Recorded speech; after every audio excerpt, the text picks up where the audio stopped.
We know just how critically important that is because scientists tell us that this is the decisive decade. This is the decade we must make decisions that will avoid the worst consequences of the climate crisis. So in this whole shebang of Biden getting the U.S. to rejoin the Paris Climate Agreement because the previous fucking idiot thinks, who do they think? The Paris people telling us what to do. Okay, that was unfair. It's really because he thinks if we try not to contribute to heating up the world, it'll put us, the greatest economy in the world, at the mercy of the rest of the world. But I'm going off topic way too soon. Biden's getting us back into the agreement, and is pretty ambitious about it, announcing the aim of a max 52% reduction in an economy-wide net greenhouse gas pollution by 2030 and promising zero emissions by 2050, all in a Zoom call with world leaders who are also in the agreement. But up until Biden's State of the Union address, which was happening the week of this recording, not a word about how we can do this was released or even leaked to the press, at least not from the White House. So, what's conservative outlets going to do about this? I mean, there's a spat going on with Alexandria Ocasio-Cortez and Marjorie Taylor Greene about the Green New Deal, but this looks like a losing horse, just as long as AOC doesn't take up on the offer that MTG is proposing of going on TV and debating it, thus either giving MTG a bigger platform to spread QAnon lies or make her look like the QAnon idiot she is. Please don't do it, AOC, for the love of God, don't! So we're trying to make Biden the evil man he is, instead of the escaped patient of the old folks' home that they try to pin him as in the 2020 elections. How do we...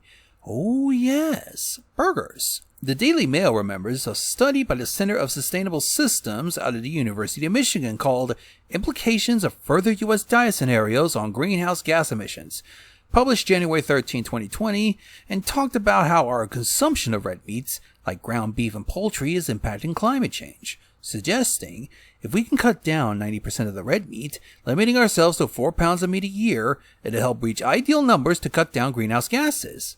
Perfect!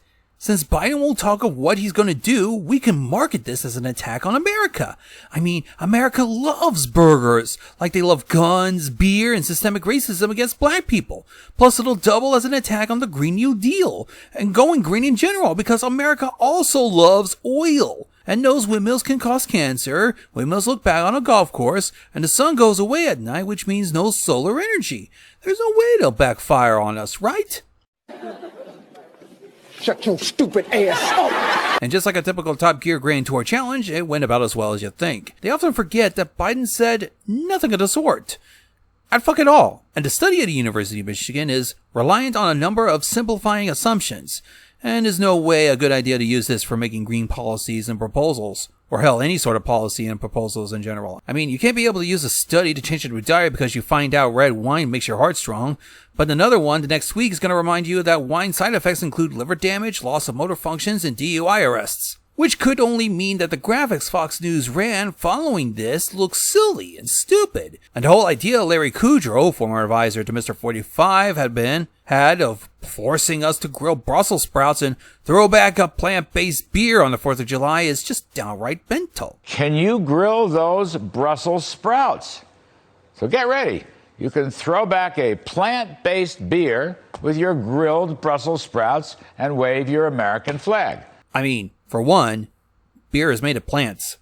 Idiot. Hops, barley, wheat, and don't even get me started about vodka. Here's a hint, it involves a potato. Secondly, Biden has been photographed grilling, on and off. He's about as American as the burger itself. I doubt he wants to remove red meats from our diets, unless he's aiming for political suicide, in which, holy shit, that is a grandeur way of doing it. Third, it just opens up how the GOP had just lost all respect as far as governing and legislation making goes, with Greg Abbott tweeting, "Not gonna happen in Texas," which won't, and others calling him dictator and hamburglar, instead of questioning a British tabloid newspaper trying to dictate what American green policy should be.